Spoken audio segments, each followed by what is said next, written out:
মোদের গর্ব মোদের আশা আমরি বাংলা ভাষা। বুধবার 21শে ফেব্রুয়ারি আন্তর্জাতিক মাতৃভাষা দিবস উদযাপনে বাংলা ভাষার প্রতি এমনই আবেগের ছবি ফুটে উঠল মালদায়। নানান বর্ণময় অনুষ্ঠানের মাধ্যমে দিনটি পালিত হলো যথাযোগ্য মর্যাদায়।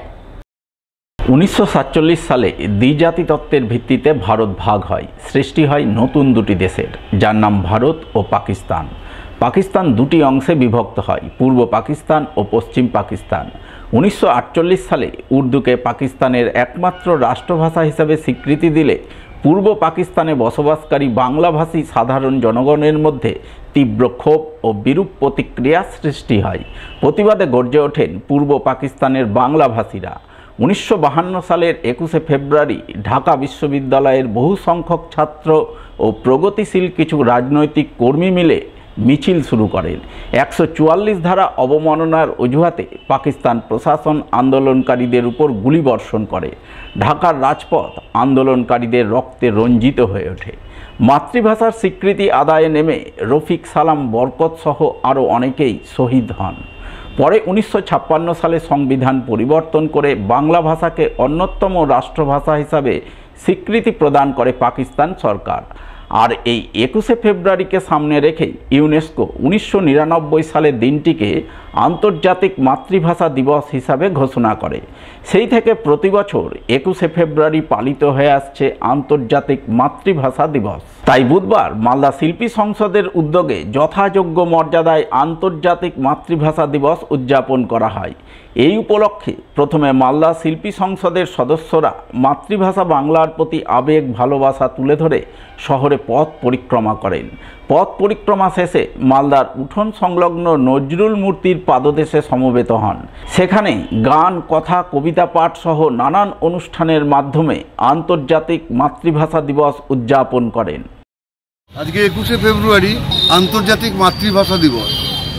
সকলের স্মরণে আছে বাংলা ভাষার জন্য তৎকালীন পূর্ব পাকিস্তান, অধুনা বাংলাদেশ, তাদের ওপর যে অত্যাচার হয়েছিল, সেখানে ঢাকা বিশ্ববিদ্যালয়ে ছাত্ররা যে আন্দোলনের সূত্রপাত করেছিলেন শুধুমাত্র মাতৃভাষার জন্য, এবং শহীদ হয়েছিলেন আবুল, বরকত, এরকম সব আমাদের ভাইয়েরা। আমরা বাঙালি, আমাদের বাংলা ভাষা আমাদের প্রাণ, মাতৃদুগ্ধের মতো। সেই কারণে এই দিনটিকে আমরা শ্রদ্ধার সঙ্গে স্মরণ করি, বাংলা ভাষা শহীদদের প্রতি শ্রদ্ধা নিবেদন করি। শুধু বাংলা ভাষার জন্য নয়, এখন এই দিনটি সারা পৃথিবীতে পালন হয় আন্তর্জাতিক মাতৃভাষা দিবস উপলক্ষে। মালদা শিল্পী সংসদের উদ্যোগে আন্তর্জাতিক মাতৃভাষা দিবস উদযাপন অনুষ্ঠানে উপস্থিত ছিলেন বিশিষ্ট শিক্ষাবিদ ডক্টর রাধা গোবিন্দ ঘোষ, মালদা শিল্পী সংসদের সভাপতি ডক্টর ডি সরকার, সম্পাদক মলয় সাহা, প্রাক্তন কাউন্সিলর আশিস কুন্ডু সহ অন্যান্য বিশিষ্টজনেরা। তারা ভাষা শহীদদের স্মরণ করে তাঁদের স্মৃতিতে শ্রদ্ধাঞ্জলি নিবেদন করেন, তাঁদের স্মৃতিচারণায় অংশ নেন। কত শহীদের তাদের যে বলিদান, তাদের যে আত্মত্যাগ, আজকের দিনে তাদের প্রতি শ্রদ্ধা জ্ঞাপন করি, তাদেরকে কৃতজ্ঞতা জ্ঞাপন করি। সেই শহীদদের উদ্দেশ্যে আজকে শিল্পী সংসদ যেমন একটা র্যালি সংগঠিত করেছে, ঠিক সেইভাবে আমরা এখানে তাদের প্রতি শ্রদ্ধা জ্ঞাপন করে ভাষার জন্য যারা শহীদ হয়েছেন তাদের প্রতি আমরা স্মরণ করে তাদের উদ্দেশ্যে আমরা বিভিন্ন অনুষ্ঠানকে আজকে সঞ্চালনা করছেন, আপনারা শুনছেন। অন্যদিকে বুধবার 21শে ফেব্রুয়ারি আন্তর্জাতিক মাতৃভাষা দিবস উদযাপনের ছবি নজরে আসে মালদার গৌরবঙ্গ বিশ্ববিদ্যালয়ে। দিনটি উপলক্ষে প্রথমে বিশ্ববিদ্যালয়ের অধ্যাপক অধ্যাপিকা সহ ছাত্রছাত্রীরা মিলে ভাষা শহীদদের প্রতি শ্রদ্ধাঞ্জলি নিবেদন করেন। এরপর তারা সকলে মিলে বাংলা ভাষা আন্দোলন, ভাষা দিবস উদযাপনের গুরুত্ব, তাৎপর্য তুলে ধরে মনজ্ঞ আলোচনায় অংশ নেন। আলোচনা সভায় হাজির ছিলেন গৌরবঙ্গ বিশ্ববিদ্যালয়ের উপাচার্য রজত কিশোর দে, অধ্যাপক অচিন্ত কুমার ব্যানার্জি সহ আরও অনেকেই। আজকে আমরা গৌরবঙ্গ বিশ্ববিদ্যালয়ের তরফ থেকে আন্তর্জাতিক মাতৃভাষা দিবস পালন করছি।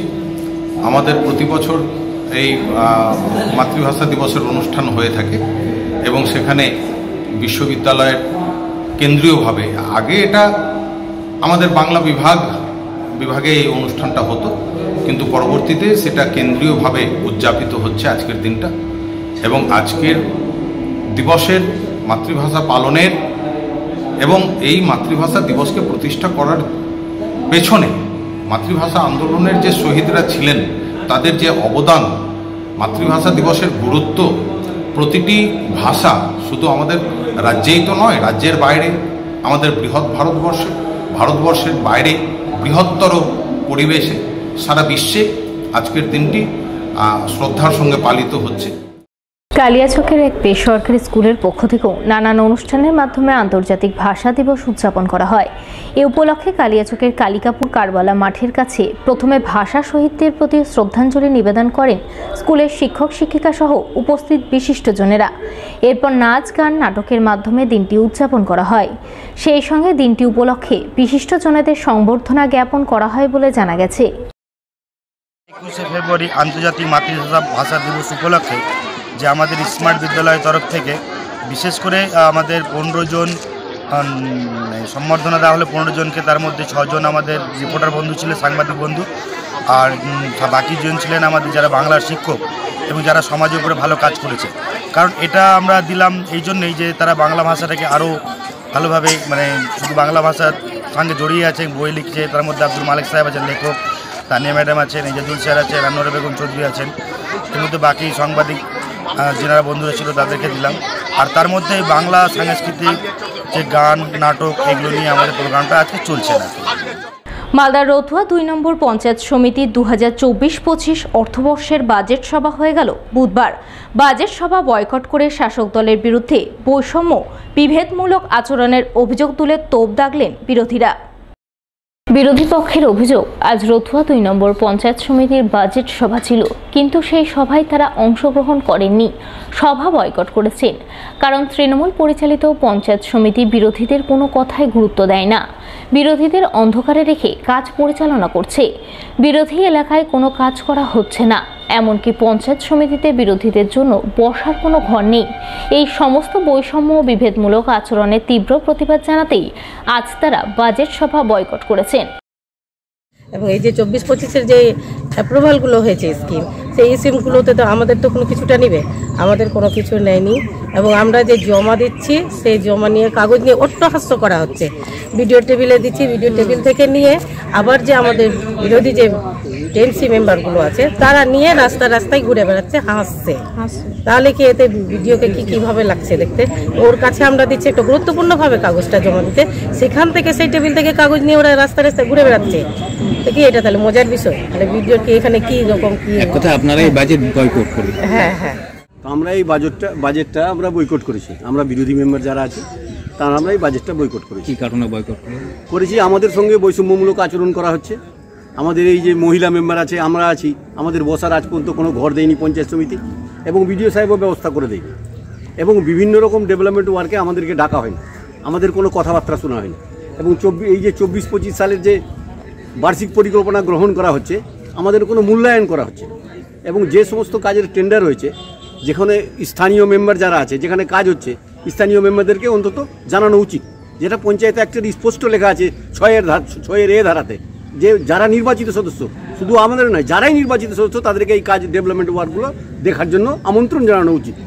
এটা কিছু হচ্ছে না।